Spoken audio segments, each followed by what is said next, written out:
Session 25. Brothers and sisters, Assalamu alaikum. Bismillahir Rahmanir Rahim. We begin with the name of God, who is most gracious and merciful. Nahmaduhu nusalli ala rasulihil kareem. And we begin with blessings on Prophet Muhammad, peace be upon him, the last and final prophet. We continue with Surah Baqarah, and we had recited verse 221, which means Ulaika yad'una ila nar wallahu yad'ul ila al-jannah. They, that is the disbelievers, call you to hell. The disbelievers call you to hell, and Allah calls you to heaven and to forgiveness. Verse 221 of Surah Baqarah. The disbelievers call you to hell, and Allah calls you to heaven. This is an extremely and the most important sentence in this verse. The disbelievers call the entire mankind to hell in the way of their political system, which is democracy, their economic system, which is structured on riba interest, which Qur'an terms as waging war against Allah and His Prophet. And their social system is rife with the saying that man or woman can do anything with their body they like. The last, that is the social system, has been covered in 3 sessions earlier. In the next few sessions, beginning from today, I'll inshallah try to speak on democracy and then riba interest, the basis of the entire economic system of the West, and thereafter cover the Islamic system of Khilafat, the order of Allah. Now, understanding democracy. They say the end of democracy is near. How naive, alarming, isn't it? What about Fukuyama's end of history?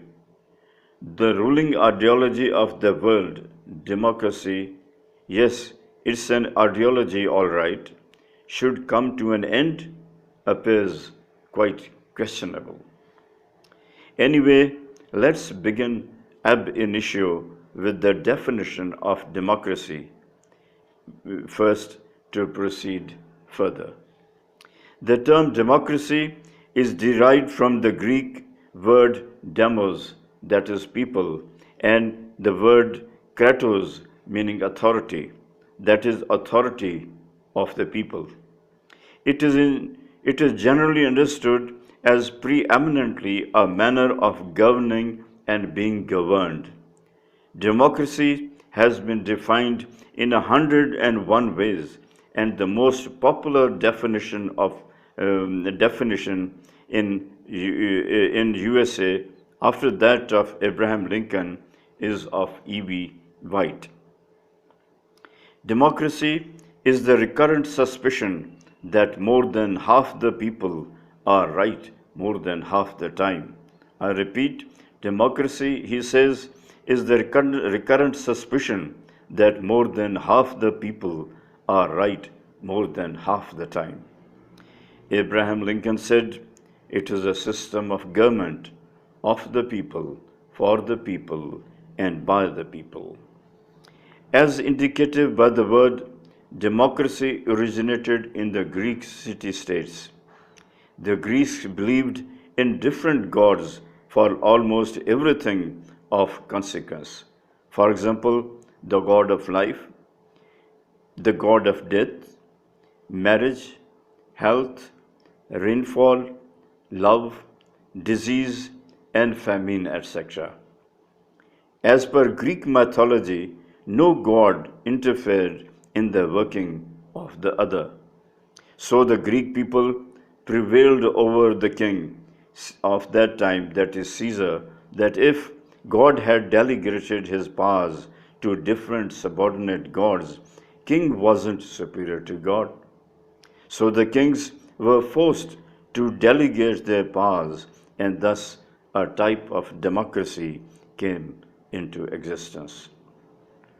This democracy prevailed in the Greek states from BC 508 to BC 338, from BC 508 to BC 338. However, Athens had an official religion, and so the church and the state were united. Interestingly, Socrates, Aristotle, and Plato, the greatest philosophers, were all bitter opponents of democracy. Socrates wrote that it was a very perverse system, and democracy was like a ship whose captain, that is, people, is ignorant of navigation, necessary knowledge about the weather and the stars. So, he, because of misperceptions, can destroy the ship any moment. Eugus, a philosopher in the famous city of Sparta, was asked about the efficacy of democracy. He replied, "First of all, go and follow democracy in your house. First of all, go and follow democracy in your house." Democratic system is structured mainly on these assumptions. First, secularism. Second, nationalism. Third, sovereignty of the people. Fourth, majority is right. Fifth, majoritarianism, that is, wherever the majority goes. And sixth and finally, constitutionalism. Now, taking secularism first. And first, the definition of secularism as per Cambridge Encyclopedia Britannica, 1951. It states that secularism is a doctrine. The essence of secularism is that morality should be based solely on regard to the well-being of mankind in the present life, to the exclusion of all considerations drawn from belief in God or in a future state. England, France, and USA are taken as the models of democracy. UK could have a written constitution by combining all the statutes after the Magna Carta, but they opted to be proud for having a constitution that's not written. Otherwise, too, their geography and demography provides them an inherent political and ideological social unity, the main purpose of any constitution. So, a study of the constitutions of USA and France reveals that both do not mention of any God or any concept of God or give any reference to the acceptance or existence of the hereafter. I repeat, so the study of the constitutions of USA and France reveals that both do not mention of any God or any concept of God or give any reference to the acceptance or existence of the hereafter. In fact, a look at all the constitutions of the democracies of the world, whether Europe, Asia, Africa, Australia, or the Americas, less Pakistan, reveals that God hasn't been referred to anywhere. It is clear that in all democratic countries, the existence or any concept of God has no role in running the affairs of the states, political, administrative, judicial, economic, or social. That is, repeat again, that concept of God has no role in running the affairs of the states, political, administrative, judicial, economic, or social. In other words, all democratic countries are essentially and constitutionally secular. The existence of God with reference to the affairs of the state is not accepted in any constitution and in the functioning of the legislative, the executive, and the judicial. The church is not permitted to have any role in the affairs of the state. The word secular is of new origin and is used in all the constitutions of democratic countries now. In the strict meaning of the word democracy means rule by the many. That means many religions which can create chaos at the state level. As such, efforts were made to keep church and the state separate. Church shall not interfere in the affairs of the state and vice versa. The Constitution of USA states Article 1 of the First Amendment declared in force on 15th December 1791, 15th December 1791, that Congress shall make no law respecting the establishment of religion or prohibiting the free exercise thereof. Reference this article, the American judiciary has always followed to the hilt what Jefferson termed as wall of separation between the church and the state. For example, in 1962, the Supreme Court sustained the decision of Oregon Supreme Court, which banned state grants for religious textbooks to pupils of parochial schools.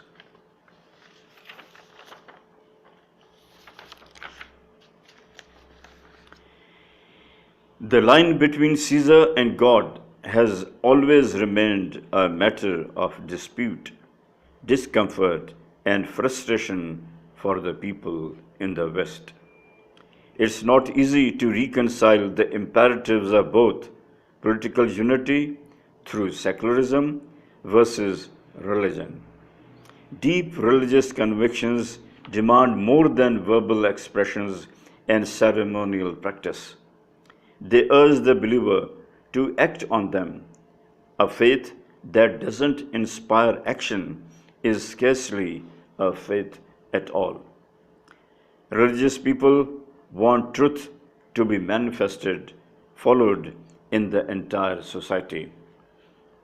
As per Justice Roberts in his decision in 1940, freedom of religion embraces two concepts: freedom to believe and freedom to act. The first is absolute, put in the nature of things. Conduct remains subject to regulation.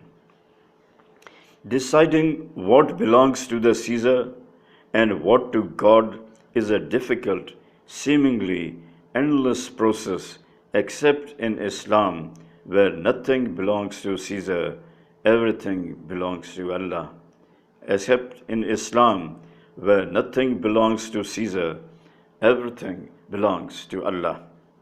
It accounts for much of the diversity, restrictions, frustrations, and discontentment in the West.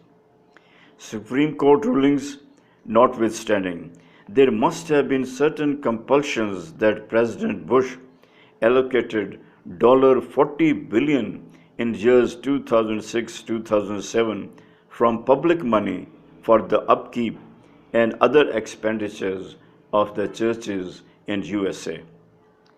Western democracies displayed pathetically different attitudes and standards in dealing with the issues of Bosnia of Muslims and East Timor of the Christians, Indonesia, whereas both were absolutely identical issues.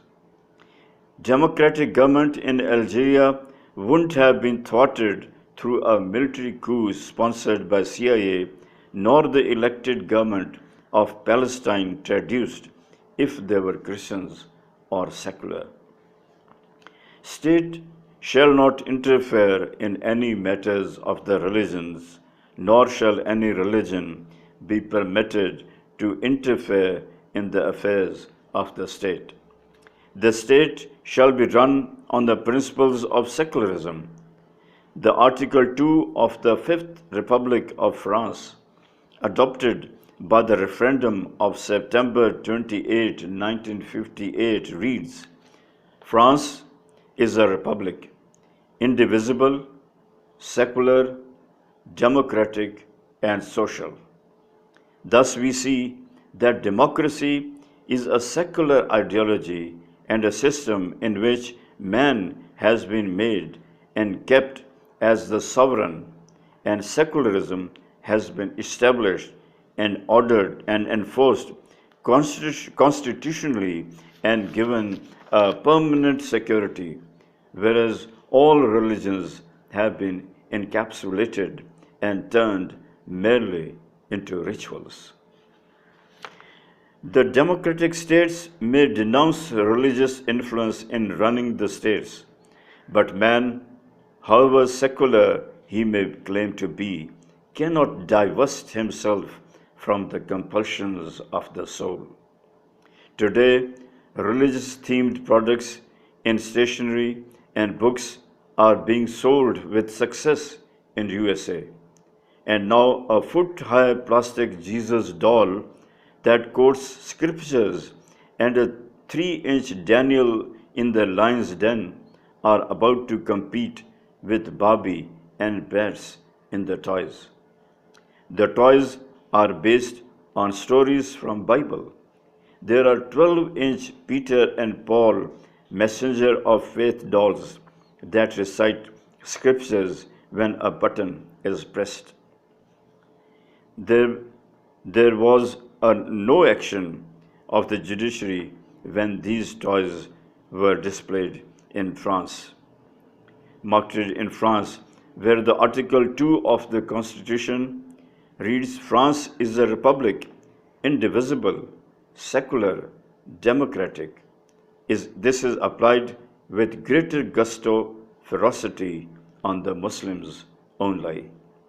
In fact, there is a great conjunction in Europe between churches and secular movements. Nihilism, that is rejection of moral and religious principles, is applied to Islam only. Other religions, denominations are propping up quite fast. Thus, secularism and constitutionalism in the Western democracies has failed to check the Christians and the Jews in their manifestation of religion in public life, and the demands of the soul will be difficult to control in coming years. Arnold J. Toynbee writes, I quote, the spiritual vacuum will not last long. That is, Western societies will not find it bearable to live without a religion for long. Arnold J. Toynbee, A Study of History, Oxford University Press, New York, 1965. No wonder Islam is the fastest growing religion in USA. It's worth noting that Toynbee didn't specify any religion. He talks only of belief in one God. He laments that his society has strayed from the one true God of their forefathers, and since 20th century it was now worshipping the ideal of nationalism. Secularism is an organically serious problem for the West, which has overpowered the Western civilization for the reason that it has become the binding force in providing political unity to the European states. Toynbee says the phenomena of the growth and breakdown of civilizations is not physical but spiritual, unquote. Thus, whereas secularism is inevitable, necessary for the survival of the Western society, and in that way, secularism is therefore working to the great detriment, to the great peril and detriment of the Western civilization, which is taking Western civilization to a breakdown.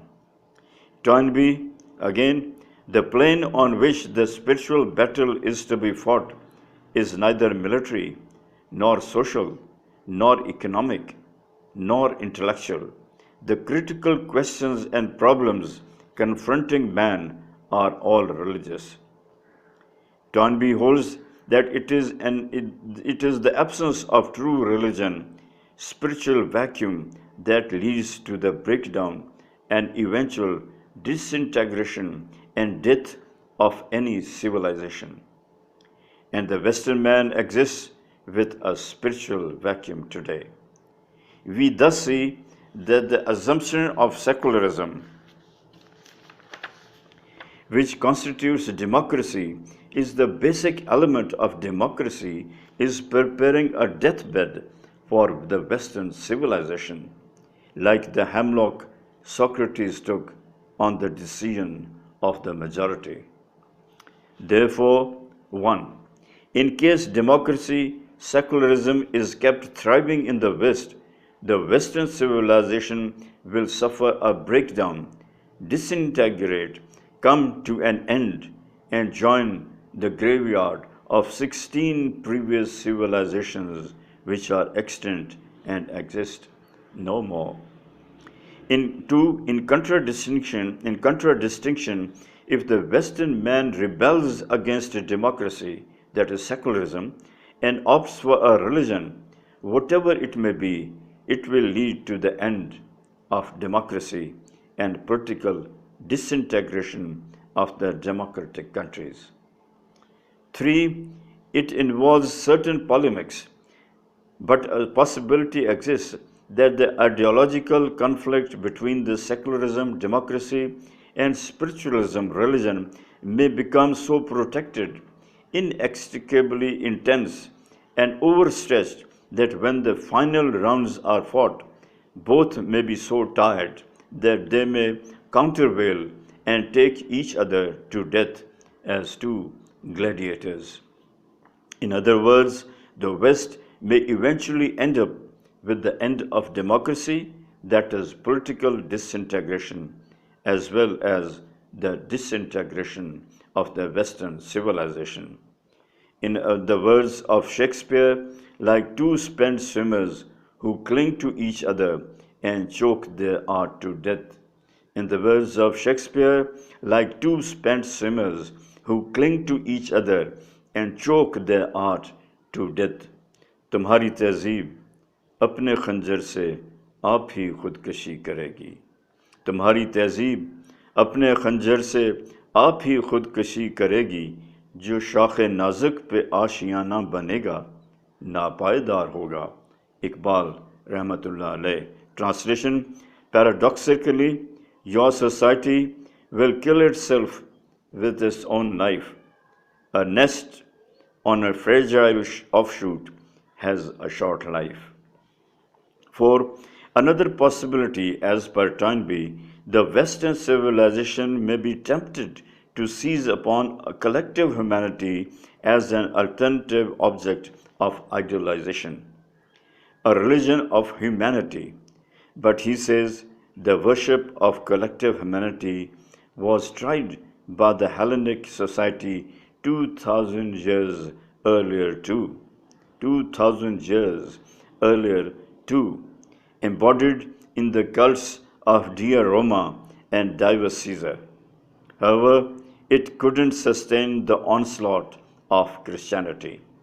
So will it be again that this idol of collective humanity won't stand a spiritual onslaught based on any religion, because the spiritual vacuum will have to be filled. The West firmly believes that the genie of religion must be bottled up, else it will cause political, social unrest, friction, intolerance, leading to political disunity and eventual breakup of the state.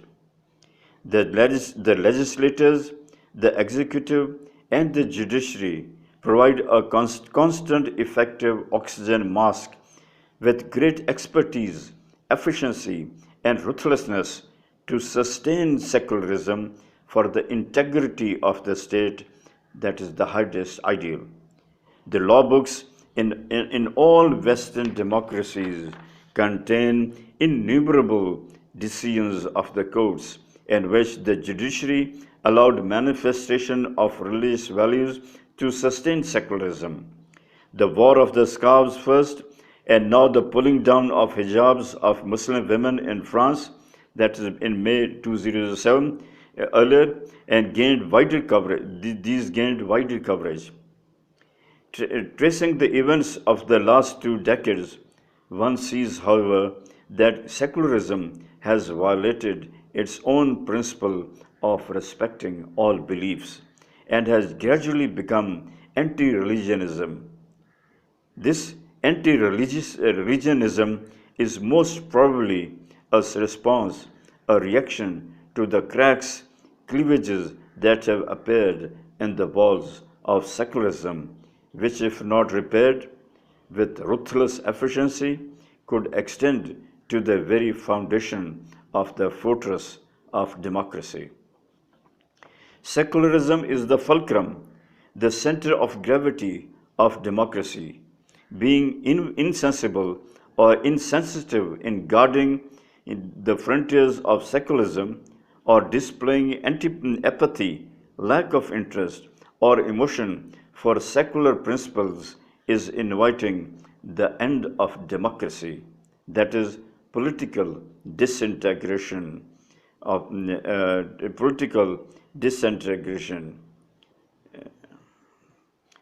the Western democracies. My apologies. This was as regards the internal threat to Western secularism, and the West has responded to meet this challenge through anti-religionism by the legislatures and the judiciary. Tackling the external threat to secularism is almost the sole task of the Western governments led by USA. It is mind-boggling for simpletons to see that 9/11, an action of a few Al-Qaeda men, should lead to such great devastation in the Islamic world. Aggression against Afghanistan and Iraq, and wield offensive strategic coercion against a quasi-ally Pakistan, finding it unavoidable to kill lakhs of people and displace millions in Afghanistan, and making 4 million refugees of the Iraqi people. 4 million refugees of the Iraqi people. Apart from spending billions of dollars getting thousands of innocent young men, their own innocent young men, American soldiers killed, only because they were poor and got attracted to big money, their soldiers, that is. It could be oil or encirclement of Russia and China, and making Israel unchallengeable regional power. But these objectives could be met quite easily and comfortably with much lesser cost, with far superior peaceful strategies. The military instrument has been used as an extension of political strategy to eliminate all possible external threats to the ideals of democracy. Secularism is the Achilles heel of the Western democracy. The fundamentals of secularism can obviously not afford to allow the fundamentals of Islam to live. It's too big a risk which they can't take. They want to see only Muslim moderates, munafiqeen, coconuts, having different color outside and a different color on the inner, to feel safe and secure for decades to come. The leaders of the West want to see hypocritical Muslims, similar, identical to the seculars, identical in taste, morals, and intellect, in appearance, dress, styles, and conduct, in non-segregation of men and women, in free sex. Jazakallah.